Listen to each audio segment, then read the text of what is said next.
So you went on a little bit of a tweet storm. You were doing your, you were doing your thing, as I like to say. And you kind of made some calls because obviously Earth Day was a day to celebrate all the great efforts that companies are making. But at the same time, as I just did, it's also a time to reflect and say, great for posturing, but what's really happening here? And so your tweets created a bit of a storm. So talk about that. Yeah. So, I've always been kind of a scab picker when it comes to, and playing the opposite side of the room. And first off, I just want to say that I am a firm believer that we should be doing less. We should be doing more to use less resources. We should also be consuming less as well. But when I see hypocrisy out there, I have to call it. I really feel like it's one of the things as analysts we have to do, right? So yeah, I picked the scab, and listen, this is not coming from something I read in a book, right? I worked for device manufacturers for 20 years, right? So I'm very close to this, but when some of these tech companies proclaim sustainability is their number one priority, right? I have to ask that question, right? And on the device side, there has not been a device with a modular design that, and this is my hypothesis, that wouldn't need to be thrown away in a dump every 2 years. You would essentially take, different pieces of what you wanted to upgrade. And let's say it's a smartphone, it's a camera or a processor module or an upgrade on a display. And the same thing goes for notebooks and for smart speakers. I just think, this is hypocrisy in the industry. Now, economically, right, modular designs, more expensive, they're thicker, consumers see them as more complex, many times less rugged because the interfaces, the connectivity, and it's hard for these manufacturers to put a commitment on an upgrade roadmap, like let's say a decade or something like that. And net consumers are saying through their actions by the chronic upgrades that they actually don't think that sustainability in the environment is number one. Otherwise, they would be like, I'm not upgrading. I'm going to use this smartphone for 5 to 6 years, regardless of the awful performance that I could get out of that. And, here's the dirty little secret with CIOs. When I talk to them, I'll always ask them, hey, are you willing to pay more for something that pollutes less? And Daniel, 99 out of 100, and I talk to 100 CIOs every week. That's an inside joke, everybody. I don't really do that, but I probably talk to 100 CIOs per year. Anyways, they say they won't pay extra for something that's green. Okay. So if consumers aren't voting with their wallets and enterprise IT is not voting with their wallets, do they actually care about sustainability?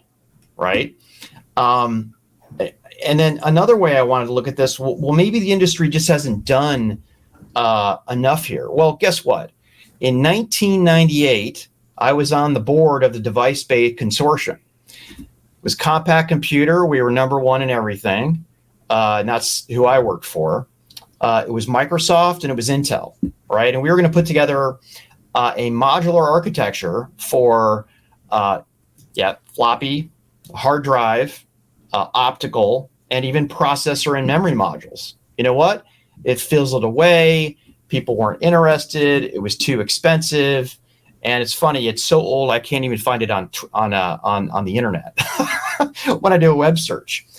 There was Google's Project Aura that was a modular architecture for smartphones. It's dead. Okay. There is a notebook company called Framework, and interestingly enough, they don't talk about the environment and long-term upgrades. It's all about having a DIY notebook and something that that is easier to maintain. And listen, I can back into that and say, okay, that's good for the environment, but it's not necessarily there. So anyways, Daniel, there we go. I think as an industry, at least for devices, I mean, look at Apple, right? They have this had this robot called Daisy that I saw in town that would like you put a smartphone in and it disassembles stuff. Whatever happened to Daisy? How many smartphones have been recycled? How many iPhones have been taken to third world countries from North America that we thought sucked that got moved out? Where's operating system support for a decade? It's not there. Anyways, rant is over. Is that like a end rant thing goes there? Should we put that in the show notes? End rant, Sure. 23 minutes, 25 seconds. Not a lot to add here. I guess I'd say there are some companies like HPE Financial Services working on the circular economy that is doing some things like in the enterprise space to take servers and computers and laptops and hardwares and get them recycled. I think that stuff's interesting. I think that's an opportunity that's going to grow because a lot of the notebooks, Pat, to your point, that we do get rid of notebooks, phones are perfectly still usable. They're not, no longer functioning and capable of running a current operating system or the apps that people need. But we literally throw these things in the garbage. We just toss them out. No longer good enough for us. And I do think it's interesting because we spend a lot of time on our iPhones or our new Samsung devices yelling at people and getting angry on social media about what other people and companies should be doing to give back to the earth.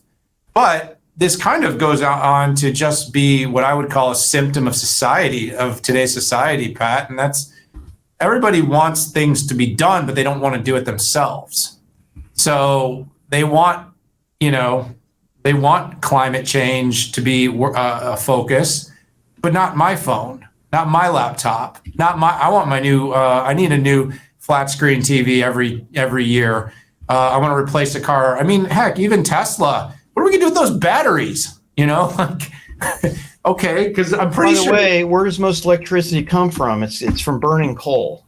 Yeah, globally. and I'm pretty sure though that the toxicity of that lithium and those batteries is probably worse than some of the toxicity of the carbon that is output from our vehicles today. But again, no one wants to talk about that, so let's not talk about it, pal. Let's just talk about something else because I don't want to offend anybody by actually at least making them think beyond. You know me, I play it safe. I know you do, but I have 14 years on you, and if I get canceled, I'm 54. I don't think this was that risky. That other thing you said. Okay. Inside joke. I don't even know. Okay. No, I got you. I think we do need to pick these scabs. Otherwise, we will never actually get to what I think we really want to do. And listen, I'm a big do say guy, right? If you say you're going to do something, do it, right? And don't pander.